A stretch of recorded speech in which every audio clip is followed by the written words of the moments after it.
নমস্কার বন্ধুরা, কেমন আছো তোমরা সবাই? আশা করি তোমরা সবাই খুব ভালো আছো এবং সুস্থ আছো। তো welcome back to my channel gossip with Roop's. তো নতুন আরও একটা ভিডিও নিয়ে চলে এসেছি। তো আগের দিনের ভিডিও যেখান থেকে শেষ হয়েছিল ঠিক সেখান থেকেই আবার শুরু করছি আজকের ভিডিও। সতীনক্ষী দিদির পয়েন্ট বলতে বলতে ভিডিও এত বড় হয়ে যায়, একটা ভিডিওতে কমপ্লিট হয় না, বুঝতে পারছো? তো চলো, যেখানে শেষ করেছিলাম আবার সেখান থেকেই শুরু করা যাক আমাদের সতীনক্ষী দিদির ভিডিও নিয়ে। আচ্ছা, রিলেটেবল বিষয়, একখানা রিলেটেবল বিষয় পেয়েছে। তো সেইটা নিয়ে বলতে গিয়ে ওই সেই কালশিটে দাগ কেন পড়েছিল, কিসের জন্য পড়েছিল, কি কারণে পড়েছিল, সেইটা আমাদেরকে খুলে বলল। কি খুলে বলল? ওই যে যখন ওই যে মেসো শ্বশুর মারা গেছিলো, মেসো শ্বশুরই তো বোধহয়, যখন মারা গিয়েছিল প্রথম দিন রান্নাবান্না করে খাইয়েছে 10 জনকে, ঠিক আছে? পরের দিন যখন রাত্রে কইছে, রে বাবা, মহারানীর টিক্কি গরম হয়ে গেছে, টাক গরম হয়ে গেছে মহারানীর। একদিন রাইতা খাওয়াইছে, এই তার 14 গোষ্ঠীর, মানে ওদের শ্বশুরবাড়ির, ওর শ্বশুরবাড়ির 14 গোষ্ঠীর লোকের ভাগ্যি যে একদিন রাইতা খাওয়াইছে। তারপরের দিন যেই কইছে, ওরে অজুহাত, আমার ব্যবসা নাই, আমার মাল আনতে যাওয়া নাই, আমার কাস্টমারকে দুদিন ধরে ঘুরিয়েই যাচ্ছি আমি, কি ইম্প্যাক্ট পড়বে আমার ব্যবসাতে, মাকে একটু বলো রাঁধতে, বুড়ি বয়া বয়া কী করবো? সারাদিন বয়া থাকবো খালি, কেন একটু রাঁধতে পারবো না একটা দিনের জন্য? আমি কি বয়া থাকি সারাদিন? আমার কাজ নাই, নতুন ব্যবসা খুলছি, এখন এই সমস্ত করলে চলবো? ওই বুড়িরে কাও রাঁধতে। মানে ভিতরের কথাবার্তাগুলো বোধহয় এইরকমই ছিল। হ্যাঁ, তাই না? ওই যে যেরকম মন্দুরানীকে বলেছিল, হ্যাঁ, যে বাবা কবে যে যাবে দুইটা দুইটা গেলে পরে তারপরে উপরে গিয়া থাকতে পারুম, উপরে গিয়া ভিডিও দিতে পারুম, উপরে গিয়া পুরো ওপরের ট্যুরটা দিতে পারুম, তাই না? ওই যেই রকম ভাষায়, ওই যে যেরকম ভয়েস রেকর্ডগুলো রিভিল হয় এই সতীনক্ষী দিদির, ওরে বাবা, কান পাতা যাবে না, কান পাতা যাবে না গো, হেডফোনে শোনা যাবে না, হেডফোনেও শোনা যাবে না, ওই রকম ভাষা। তা আমাদেরকে বললো না যে আমি আমার বরকে কি বলেছিলাম, শুধু এইটুকু বলেছিলাম যে আজকে একটু মাকে বলবে আজকে রান্নাটা করে নিতে। তোমাদের হাসি পেলো? পেলো হাসি? কোনো বরকে না, বিশেষ করে এর মতন বরকে, এর বর না কত বোঝে, প্রত্যেক কথায় কথায় বলে আমার বর এত বোঝে, আমাকে এত বোঝে, এত সাপোর্ট করে সমস্ত কিছুতে। এই যে কিছুদিন আগেই বললো না যে আজকে আমার এত চাপ দেখছে, দেখতে পেয়ে আমাকে বলল যে তোমার রান্না করতে হবে না রাত্রিবেলা কি দুপুরবেলা যাই হোক, ওই যা আছে তাই দিয়েই খাওয়া হয়ে যাবে, আর রাঁধতে হবে না, নাকি ওই রাত্রিবেলাই বললো যে আমি বাইরে থেকে কিছু কিনে আনবো। তো এইরকমই একটা কিছু বলেছিল, মোট কথা রান্নাবান্না নিয়ে, যে তোমাকে করতে হবে না, ওই যা আছে তাই দিয়েই হয়ে যাবে। তখন আমাদেরকে বললো, বোঝালো যে দেখেছো, একে বলে বর। বর এইরকম হওয়া উচিত। দেখতে পাচ্ছে যে বউ এত ব্যস্ত, সেখানে আমাকে সাপোর্ট করছে। আর অন্যের বরকে দেখো, ওই যে মন্দুরানীর বরকে উদ্দেশ্য করে খোঁচা মেরে বলছিল যে, ওই যে একদিন মন্দুরানী বললো না যে আজকে সারা দিন এই যে ব্যস্ত ছিলাম ব্যবসা নিয়ে, 3-4 ঘন্টা ধরে বসে প্যাকিং করেছি, তো আমার বরকে বললাম যে আমরা মা মেয়েতে বাইরে থেকে ওই কি বিরিয়ানি আনলো না কি বেশ আনলো, যে তাহলে তোমার জন্য কিছু একটা অর্ডার করে দিই। কিন্তু সমু দাদা না, আমি বাইরের কিছু খাবো না, আমাকে ডালিয়াই করে দাও। তা সেইটা নিয়ে বলতে বসেছিল আমাদের সতীনক্ষী দিদি, মনে আছে তোমাদের? সেইটা নিয়ে কি বললো, এই বোঝে তোর বর তোরে, এত বউয়ের শরীর খারাপ, সারাদিন ধরে এত খেটেছে, বউ ক্লান্ত, বউয়ের শরীর দিচ্ছে না, তাও বুঝলো না, বউয়ের কষ্টটা বুঝলো না, সেই বউকে রাঁধালো, রাত্রিবেলা সেই ডালিয়াই রাঁধতে হলো। কেন বাইরে একটা দিন খাওয়া যেত না? বাইরের খাবার অর্ডার করে খেতে পারতো না? কত না বোঝালো, অন্যের বরকে ছোট করতে, অন্যের বর যে বোঝে না তার বউকে, অন্যের বর যে কত কষ্ট দেয় তার বউকে, আমাদেরকে বোঝালো। তা বলি কি যে সেই দিন তোমার বর বোঝেনি কষ্টটা, ও মাথা আউলিয়ে গেছিলো, বলো, মাথা আউলিয়া গেছিলো। তো কি সমস্ত ভাষা, হোগা মোগা আউলিয়া মাউলিয়া, আমিও জানি বাঙাল ভাষা, কিন্তু এত এত মানে বিস্তারিত মানে ভাণ্ডার আমার নেই বাঙাল ভাষার, আমার ওই অল্প স্বল্প ভাণ্ডারই আছে। তো মাথা আউলিয়ে গিয়ে জুতোর বাড়ি মারবো বলেছিল নাকি? ব্যাপারটা সেই রকম না, বুঝলে দর্শকরা, ব্যাপারটা সেই রকম না। ব্যাপারটা হচ্ছে বলার ধরন।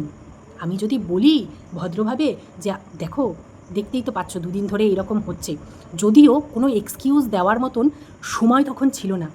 সেই সময় যখন একটা দিনের জন্য রাঁধতে বলেছিল, তখন সমস্ত কিছুকে সাইডে রেখে সেইটাই করা উচিত ছিল। ওই রকম একটা দুঃসময়ে, একটা পরিবারের বিপদে, তখন কি ব্যবসাটা ইম্পর্ট্যান্ট ছিল? দুদিন আগে যেই ব্যবসা শুরু করেছে সেইটা ইম্পর্ট্যান্ট ছিল? কাস্টমারদের বলতেই পারতো কাস্টমার কোথার থেকে আসে? ব্লগ ভিডিও দেখেই আসে, কন্ট্রোভার্সি ভিডিও দেখেই আসে। তো সেখানে কাস্টমাররা সবই জানতে পারছে তার সাথে কী হচ্ছে, তার পরিবারের সাথে, তার ফ্যামিলির সাথে সেই সময়। তো তাদেরকে যদি বুঝিয়ে বলতো যে দেখো আমার তো এখন এই সময় চলছে, আমাকে 2 দিন সময় দাও, 2 দিন আমি ব্যবসা স্টপ রাখছি, তারপরে তোমাদের অর্ডার নেব, তারপরে তোমাদেরকে মাল পাঠাবো, এই কথাটা বলতেই পারতো সেই সময়। সেই সময় এর থেকে ইম্পর্টেন্ট, পরিবারের থেকে ইম্পর্টেন্ট কি আর কিছু ছিল? হ্যাঁ, এত বন্ডিং দেখায়, এত মিল দেখায় সবার মধ্যে, এত কিছুর পরেও ননদ তলকালি পাতাতে তার বালির থেকে, বুঝতে পারলি তো? মানে ব্যাপারটা কী বলো তো, তরকারিটা তারে তো পাঠায় নাই, তরকারি পাঠাইছিল বোধহয় উপরে, উপরের জনদের তরকারি পাঠাইছিল, সেইখান থেকেই আবার ওই তরকারি আবার নিচে নামছে। তো যাই হোক, কোথায় ছিলাম, কোথায় যেন ছিলাম, ভুলেই গেলাম।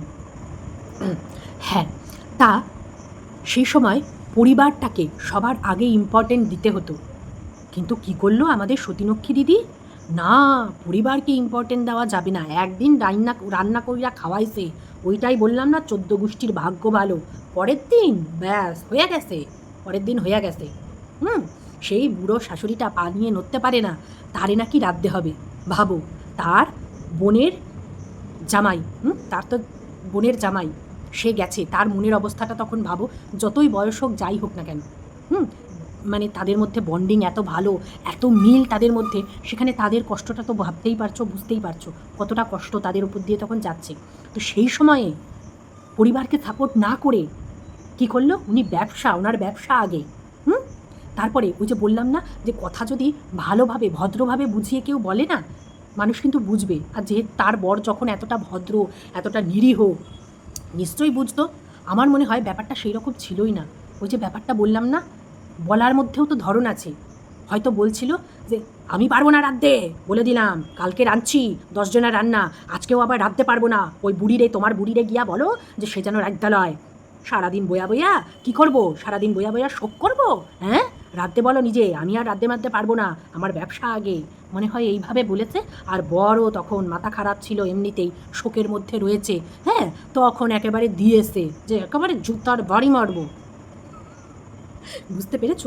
বলি না, মিষ্টি কথাতেও যদি একটা খারাপ কথা বা একটা টোন মেরে কাউকে বলা হয় না, অতটা গায়ে লাগে না, কিন্তু একটা ভালো কথাও যদি টোন মেরে বা পিঞ্চ মেরে, হ্যাঁ, খোঁটা মেরে যদি বলা হয়, সেটা কিন্তু গায়ে লাগবে, এটাই হচ্ছে বিষয়।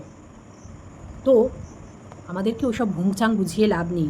আমরা বুঝি তোমার ক্যারেক্টার যা আর তোমার মুখ যা, ওই সামনে একরকম আর 4 দেওয়ালের মাঝে আরেক রকম।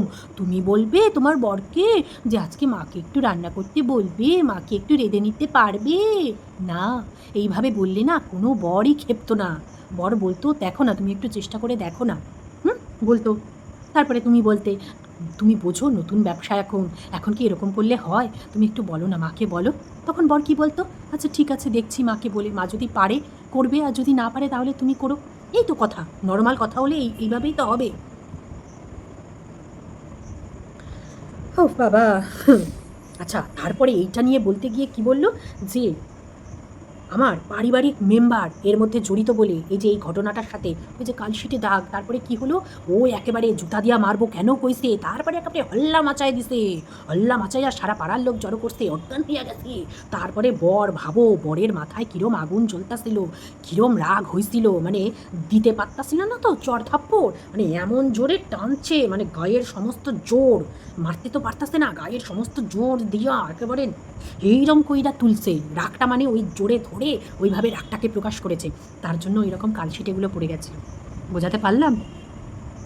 তো বলছে যে এর মধ্যে যদি আমার পারিবারিক মেম্বার যদি জড়িত না থাকতো, নিজের মানুষ যাদের আমি অত্যন্ত ভালোবাসি, তারা যদি জড়িত না থাকতো, তো কবেই আমি হাল্লা বল করে দিতাম, মানে কবেই বলে দিত সবাইকে, আচ্ছা নিজের পরিবারের লোক রয়েছে বলে জড়িত এর মধ্যে, তার জন্য চুপ করে সহ্য করছি।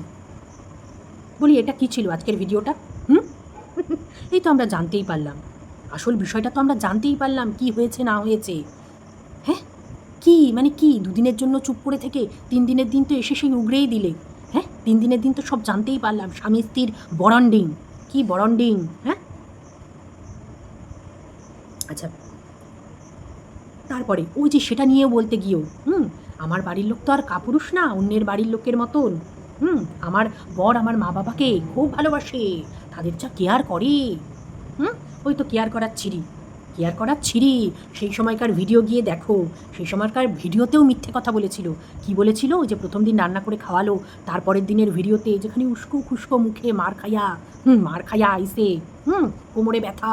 বুঝতে পেরেছো কোন ভিডিওর কথা বলছি? তো সেইখানে দেখো গিয়া, সেখানে বলতাছে যে আগের দিন তো আমি রান্না করলাম, তার জন্য আজকে শাশুড়ি মা বললো যে তাহলে তোমাকে আজকে রাঁধতে হবে না, আজকে তাহলে আমিই রাঁধছি, ঠিক আছে? আর ডালটা ওই সেদ্ধ করে দিয়েছিল, ডালটা আমাকে ফোড়ন দিতে আমি মানে পাঠিয়েছিল, যেহেতু আমার হাতের ডাল তো সবাই একেবারে চেটেপুটে খায়, তার জন্য।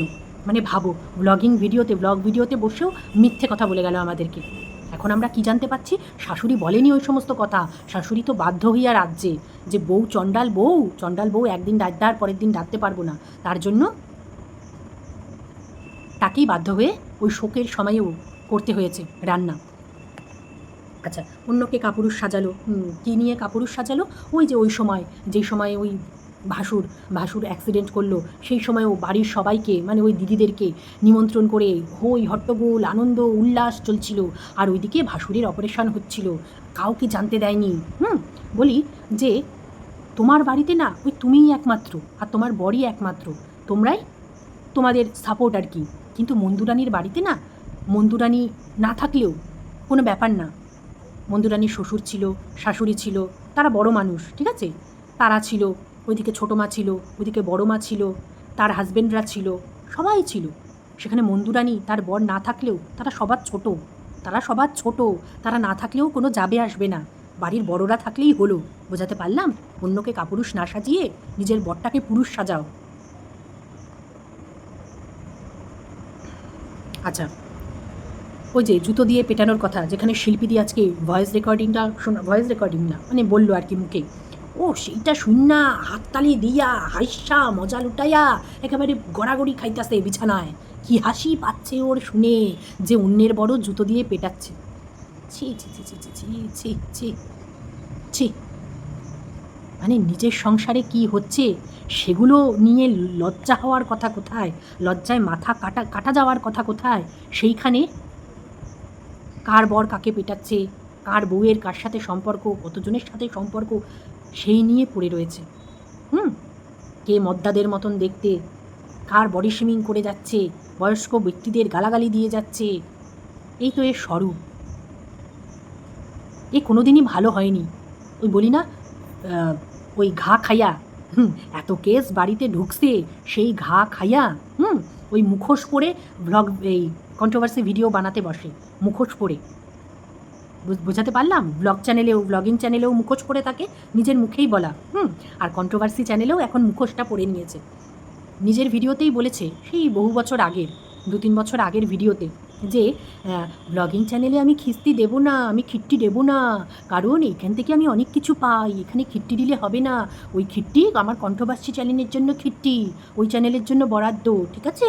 তো যা বলার ওই চ্যানেলে বলবে, ওই চ্যানেলে আমি ধুইয়ে দিয়ে সবাইকে চলে যাব, খিট্টি দিয়ে একেবারে বেরিয়ে যাব লাত মাইরা। ও তো আবার সবাইকে লাত মারতে ওস্তাদ। তো আবার নিজেই বলছিল যে এই চ্যানেলে, ব্লগ চ্যানেলে আমি একরকম, ব্লগ চ্যানেলে আমাকে দেখলে তোমরা বুঝতেই পারবে না খিস্তি কী জিনিস আমি জানি না, কিন্তু কন্ট্রোভার্সি চ্যানেলে আমার রূপ তোমরা দেখতে পাবে। নিজের মুখেই বলা। তাহলে কি বুঝলে এটার থেকে? যে ব্লগিং চ্যানেলে মুখোশ পরে আমাদের সামনে আসে, আর এখন কেস খায়া এমন অবস্থা হয়েছে যে এখন কন্ট্রোভার্সি চ্যানেলেও মুখোশ পইরা বসে। তো দুদিনের জন্য আবার রূপটা খুলে গেছে, আবার নিজের স্বরূপে চলে এসেছে, আবার সেই গালিগালাজ, অন্যকে নিয়ে নোংরা কথা বলা, অন্যকে ছোট করা, বয়স্ক ব্যক্তিদের যা ইচ্ছে তাই তো বলছে, দেখতেই পাচ্ছ। তো এটাই হচ্ছে ওর আসল চরিত্র। মানে কতদিন নিজের আসল চরিত্রটা কি কতদিন চাপা দিয়ে রাখা যায় বলো না? সারা জীবনের জন্য তো ঢং করা যায় না, সারা জীবনের জন্য তো অ্যাক্টিং করা যায় না, কখনো না কখনো তো খোলে আসল রূপটা। আবার চলে এসেছে। আচ্ছা, বলছে ভগবান যদি দিন দেয়, আমি সমস্ত বিষয় নিয়ে বলবো যেগুলো এখন তোমরা জানছো শুনছো। মানে ভাবো এর কতদূর বেহায়া, কতদূর এর গন্ডারের চামড়া। ও বলছে এর পরেও নাকি ও সেগুলো নিয়ে আমাদেরকে ক্ল্যারিফিকেশান দিতে বসবে। কি রং মাখিয়ে ক্ল্যারিফিকেশান দেবে? হ্যাঁ, আর কি জানাশোনার বাকি আছে যা আমরা জেনে নিয়েছি? এরপরে আর কি ক্ল্যারিফিকেশানটা দেবে বলো না? কি ক্ল্যারিফিকেশান দেবে? সে আমায় বাধ্য করেছিল, সে আমায় জোর করেছিল, সেই করেছিল, আমি কিচ্ছু করিনি, আমার কোনো দোষ ছিল না, সে আমায় টাচ করতো আর আমি সেগুলোকে সাপোর্ট করে যাচ্ছি। হ্যাঁ, বলছে মন্ধুরানী আমার লাইফের যা ক্ষতি করেছে তার কোনো ক্ষতিপূরণ হবে না, ক্ষতিপূরণ হয় না। হ্যাঁ দেখ, তুই আমার সাথে এরকম করেছিস না, দেখ তোর সাথেও ওই রকমই হবে, বরজুতো দিয়ে পেটাবে। বলি ওর কর্মের জন্য মার খায়, ঠিক আছে, ওর কর্মে অবশ্যই সে যে কাজই করুক না কেন, তার মানে এটা না যে বর মারবে, গায়ে হাত তুলবে। গায়ে হাত তোলার অধিকার কারণ নেই, না স্ত্রীর আছে না স্বামীর আছে, সেই জায়গায় ঠিক আছে। কিন্তু এটা ভুললে চলবে না যে মন্দুরানির কাজই ওই রকম, কাজই ওই রকম, যার জন্য ওই রকম মানে সামনের লোকটা ওই রকম করতে বাধ্য হয়। আজকে বড় বড় ব্লগার কি শুধু কি ও একা বড় ব্লগার, আরও বড় ব্লগার নেই? তাদের দেখো তো কটা কন্ট্রোভার্সি ক্রিয়েটারের সাথে যোগাযোগ আছে। হ্যাঁ, যে যার মতন নিজে ভিডিও বানাচ্ছে, সম্মানের সাথে বানাচ্ছে, এই সমস্ত নোংরামি করে অনেক অনেক ভিউজ কামিয়ে মান সম্মান ডুবিয়ে কেউ এর মতন করছে না। এ যেরকম প্রত্যেকটা কন্ট্রোভার্সি ক্রিয়েটারের সাথে নিজের সংসারের সমস্ত কিছু বেঁচেই চলেছে, তো এর কর্মের জন্য এ ওই রকম গুতানিগুলো খায়। ঠিক আছে, তো এখানে একজনকে দোষ দিয়ে তো লাভ নেই, শুধু সমুদাদাকে দোষ দিয়ে তো লাভ নেই, এই দিককার মানুষটাকেও তো দেখতে হবে। তো তো সেটা নিয়ে বলতে গিয়েই আমার যেটা বলার বক্তব্য, বলি কি যে এটাও না তোমার কর্মা, বুঝতে পেরেছো? ওই যে অন্যের কর্মা নিয়ে খুব বলতে বসছো না, তো এটাও তোমার কর্মা। হ্যাঁ, যে ক্ষতিপূরণ ও করেছে, তাই না? তুমি কারোর ক্ষতি করনি, তুমি কারোর পার্সোনাল তথ্য বলনি, এখন অবধি তাই করে যাচ্ছ। যারা ইউটিউবে নেই তাদের নিয়ে পর্যন্ত, তাদের সংসারের কেচ্ছা নিয়ে পর্যন্ত, সবার সংসারে কেচ্ছা আছে। কোনো সংসার এইরকম নেই যে সংসারে কেচ্ছা নেই, দুঃখ নেই, কষ্ট নেই, যন্ত্রণা নেই, আবার সুখও আছে, আনন্দও আছে, সবই আছে। তো তাদেরকে পর্যন্ত ছাড়ছো না, তাদের কেচ্ছাও এসে বলতে হচ্ছে। অন্যের সাথে যেরকম করছো সেগুলোই পাচ্ছ। এ তো একদম সিম্পল লজিক, দুনিয়ার ইউনিভার্সের সিম্পল লজিক। তুমি যেটা দেবে তুমি সেটাই রিটার্ন পাবে, সেটাই পাচ্ছ তুমি এখন। তুমি অন্যের ক্ষতি করেছো, এখন সেইটাই তুমি আবার রিটার্ন ব্যাক পাচ্ছ। মন্দুরানীকে সেজন্যই বোধহয় ভগবান রেখেছিল রেডি করে তোমার জন্য, বোঝাতে পারলাম? আচ্ছা, আবার মন্দুরানীর মাকে নিয়ে, এই মাটাও সত্যি, হ্যাঁ, এই মাটা লজ্জা নেই, এত বকে, হ্যাঁ, মেয়েকে নিয়ে, মানে কি বলবো, জানে যে মেয়ে ছাড়া গতি নেই। তা তুই কেন মেয়েকে নিয়ে তুই অন্যের কাছে, সবার কাছে নিন্দে করে রাখিস মেয়ের? ওই মেয়েই তো তোকে দেখবে, আর কেউ দেখবে? মেয়ে ভালো হোক খারাপ হোক, জানিস যে তোর মেয়ে তোকে, তোমার মেয়ে তোমাকে, মানে তোমার কথা শোনে না। ও কোন দিন কার কথা শোনে? ওর বাবার কথাও কি শুনতো না তো? ও তো কারোর কথাই শোনে না। এত এত লাখ লাখ টাকা ইনকাম করছে, কারোর কথা শোনার কি ও ধারে? ও নিজের জীবন নিজে নষ্ট করবে, কারোর কিচ্ছু করার নেই এখানে। তো কি দরকার বলার? হ্যাঁ, কি দরকার? এই বেশি কথা বলো দেখেই, মন্দুরানীর মা বেশি কথা বলে দেখেই না এই নিজের সংসারে নিজে অশান্তি ঢোকায়, আগুন লাগায়। কি দরকার এর কাছে গিয়ে, তার কাছে গিয়ে নিজের জামাইয়ের নিন্দে করা, নিজের মেয়ের নিন্দে করা? তারা কি চেঞ্জ হবে? কেউ চেঞ্জ হবে না। এ নিজেও যেরকম চেঞ্জ হয় না, হ্যাঁ, কেউই চেঞ্জ হওয়ার না। এদেরকে নিয়েই চলতে হবে। তো যারা দেখবে তাদেরকে তেল দিয়ে চলতে হবে। তো কিসের জন্য এদের কাছে নিজের মেয়ে জামাইয়ের নিন্দে করা? আমি তো সেটাই বুঝি না। এতদিন ধরেও এদের শিক্ষা হয়নি, জানে যে দুদিন পরে ঠিক এগুলো বেরোবে, ঠিক মেয়ে শুনবে, জামাই শুনবে, তারপরে আবার রাগারাগি হবে, অশান্তি হবে, ঝামেলা হবে, মুখ দেখা দেখি বন্ধ হবে, তবুও সেই কাজই করবে। মানে এদের সবকটা সমান, কেউ মানুষ না এরা। মানুষ মানে শিক্ষা নেয়, এরা শিক্ষা টিক্ষার এদের বালা নেই। এরা ওই যেই কাজ প্রথম থেকে করে চলে, শিক্ষা পাওয়ার পরেও এরা সেই কাজই করে চলে। আচ্ছা, আঙুল পচে যাওয়া নিয়ে আমাদেরকে কি গল্প শুনিয়েছিল? আমাদেরকে সতীলক্ষ্মী দিদি গল্প শুনিয়েছিল কিন্তু, যে মন্দুরানীর মা বলেছিল যে মেয়েটার দেখ, বাচ্চাটার আঙুলটার এই অবস্থা, আজকে আমার মেয়েটা কবের থেকে বলছে জামাইকে যে মেয়েটাকে একটু ডাক্তারের কাছে নিয়ে যাও, এই নিয়ে দুজনের মধ্যে নাকি তুমুল অশান্তি। কেন মেয়েটাকে একটু ডাক্তারের কাছে নিয়ে যাচ্ছে না জামাইয়ের ওইসব দিকে কোনো ধ্যানই নেই। ওর মেয়ের হাত পচে যাক, আঙুল পচে যাক, এই নিয়ে মেয়ে আর জামাইয়ের মধ্যে নাকি অশান্তি। সতীলক্ষ্মী দিদি কিন্তু প্রথম দিন এই কথা বলেছিল, ওই আঙুল পচা নিয়ে। আর আজকে কি বললো? আজকে কথা পাল্টে গেছে, কথা ঘুরে গেছে। আজকে বলল যে মন্দুরানীর মা কি বলেছে, যে আমার মেয়েটাকে দেখ না, আমার মেয়েটাকে দেখ, নাতনিটার এইরকম আঙুলের অবস্থা, পচে যাচ্ছে, নখ পচে যাচ্ছে না আঙুল পচে যাচ্ছে, আর মেয়েটা দেখ কেয়ারই করে না নাতনিটার। হ্যাঁ, কতদিন ধরে বলছি ডাক্তার দেখা, ও পাত্তাই দিচ্ছে না, ধ্যানই দিচ্ছে না নাতনিটার।